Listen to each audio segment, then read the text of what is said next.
America ने रूसी तेल सप्लायर्स और जहाजों पर ताजा प्रतिबंध लगाया है। इनमें से अधिकतर सप्लायर्स भारत और चीन को क्रूड ऑयल की सप्लाई करते हैं। यह अब तक के सबसे आक्रामक प्रतिबंध है। ऐसे में अमेरिका के इन प्रतिबंधों पर भारत पर क्या असर पड़ेगा, ये जानना बेहद जरूरी है। बता दें कि रूस को आर्थिक रूप से नुकसान पहुंचाने के लिए अमेरिका ने एक बार फिर उस पर प्रतिबंध लगाए। अपने कार्यकाल के आखिरी हफ्ते में बाइडेन प्रशासन ने रूसी ऑयल प्रोड्यूसर्स गैज़प्रोम नेफ्ट और सुरगुट नेफ्ट गैस के साथ साथ रूसी तेल का शिपमेंट करने वाले 183 जहाजों पर प्रतिबंध लगा दिया। इस तरह अमेरिका ने रूस के रेवेन्यू को चपत लगाने वाले कदम उठाए हैं। इन प्रतिबंधों के बाद भारतीय और चीनी रिफाइनरीज को अपने लिए नए सप्लायर्स खोजने पड़ सकते हैं। प्रतिबंधित किए गए अधिकांश टैंकरों का उपयोग रूस के दो सबसे बड़े कस्टमर भारत और चीन को तेल भेजने के लिए किया जाता है। भारतीय रिफाइनरीज ने कथित तौर पर अमेरिका द्वारा प्रतिबंधित ऑयल टैंकरों और संगठनों के साथ करना बंद कर दिया है। साथ देश को 2 महीने की विंड डाउन अवधि के दौरान रूसी क्रूड ऑयल की सप्लाई में व्यवधान की उम्मीद नहीं है। अमेरिका ने कुछ एनर्जी रिलेटेड ट्रांजैक्शन को 12 मार्च तक खत्म करने की अनुमति दी है। मीडिया रिपोर्ट्स के अनुसार भारत 10 जनवरी से पहले बुक किए गए रूसी तेल कार्गो को प्रतिबंध मापदंडों के अनुरूप बंदरगाहों पर उतारने की अनुमति देगा। रिपोर्ट के अनुसार अगले 2 महीने कोई बड़ी समस्या का संकेत नहीं है, क्योंकि जिन जहाजों के ऑर्डर हैं वे आते रहेंगे। इसके बाद ऑयल मार्केट और डिस्काउंट कैसे आकर लेता है, यह देखने वाली बात होगी। अब सवाल ये उठता है कि क्या भारत को अधिक डिस्काउंट ऑफर कर सकता है रूस।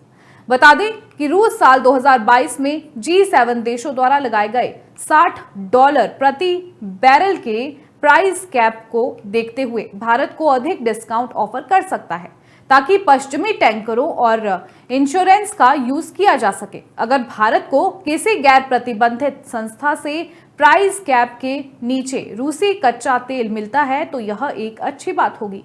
भारत यूएसए और चीन के बाद दुनिया का तीसरा सबसे बड़ा क्रूड ऑयल कंज्यूमर है।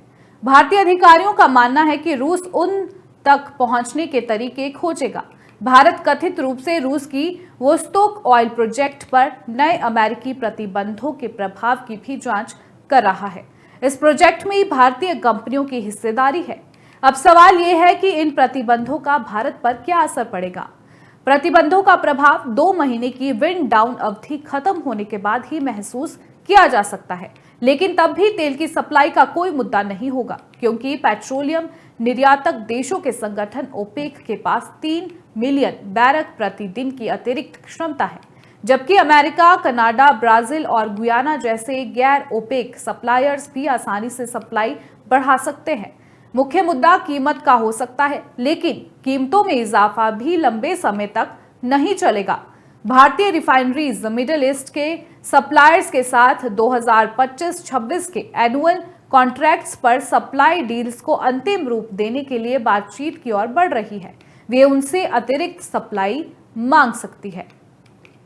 अब आपको बताएंगे कि आखिर 4 महीने के उच्च स्तर पर कीमतें क्या रही। बुधवार यानी 15 जनवरी को भी क्रूड ऑयल की कीमतों में तेजी देखने को मिली है। क्रूड ऑयल WTI 0.51% के इजाफे के साथ $76.78 प्रति बैरल पर ट्रेड करता दिखा। वहीं ब्रेंट ऑयल 0.41% के इजाफे के साथ $80.23 प्रति बैरल पर ट्रेड करता दिखा। इस तरह क्रूड ऑयल की कीमतें 4 महीने के उच्च स्तर पर पहुंच गई है।